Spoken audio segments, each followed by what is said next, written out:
सोचिए जरा, ईडी की रेड चल रही है, अफसर फाइल खंगाल रहे हैं और तभी अचानक खुद मुख्यमंत्री मौके पर पहुंचती है।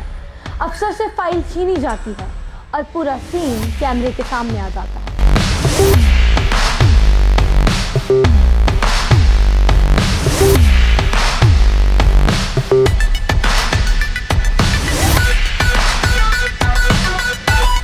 सवाल सीधा है कि आखिर उस फाइल में ऐसा क्या था जिसने सत्ता के शीर्ष तक की नींद छीन ली।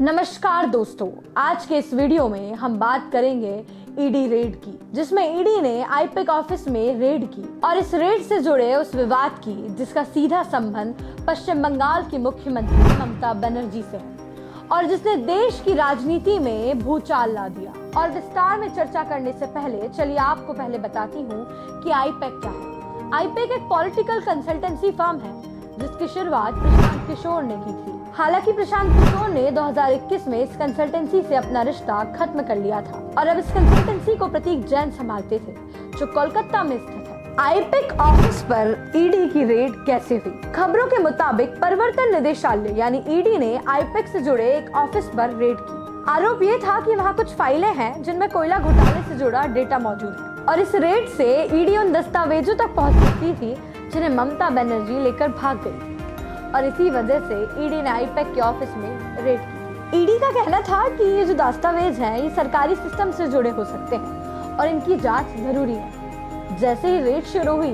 बंगाल की राजनीति गर्मा गई और मामला सिर्फ एक रेड नहीं रहा बल्कि सत्ता बनाम जांच एजेंसी और अमित शाह यानी केंद्र सरकार की टक्कर का बन गया। पर सबसे बड़ा सवाल ये है कि जो सरकारी फाइलें हैं वो आईपैक ऑफिस में क्या कर रही थी?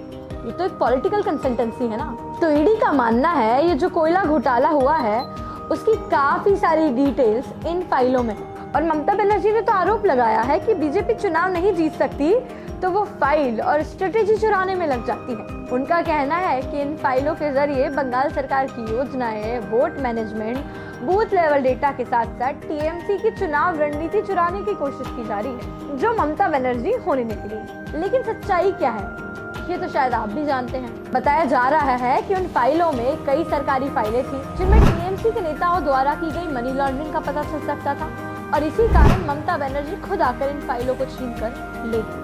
अजीब है ना, किसी राज्य के मुख्यमंत्री फाइल लेकर ही भाग जाए। और सबसे चौंकाने वाला पल यह है कि जब ईडी की रेड चल रही थी उसी दौरान खुद दीदी पहुंच गई और उन्होंने ईडी अफसरों से फाइल अपने हाथ में ले ली और कहा कि यह बंगाल सरकार की फाइल है, कोई ने हाथ नहीं लगाया। लेकिन ये सारा मोमेंट बहुत ही क्लासिक है। एक तरफ केंद्रीय जांच एजेंसी है और दूसरी तरफ एक राज्य की मुख्यमंत्री है। आमने सामने टक्कर का मुकाबला चल रहा है। सवाल तो यह है कि अगर फाइलें साफ थी तो इतनी हड़बड़ी क्यों? इस घटना के बाद ममता बनर्जी ने तीखा बयान दिया है। उन्होंने कहा कि अगर बीजेपी हमें सीधे सीधे चुनाव में नहीं हरा सकती तो वोट चोरी, फाइल चोरी, रणनीति चोरी, बंगाल की चोरी और हमारी भाषा की चोरी करके जीतने का प्रयास करती है, लेकिन फिर भी हमें नहीं हरा पाएगी।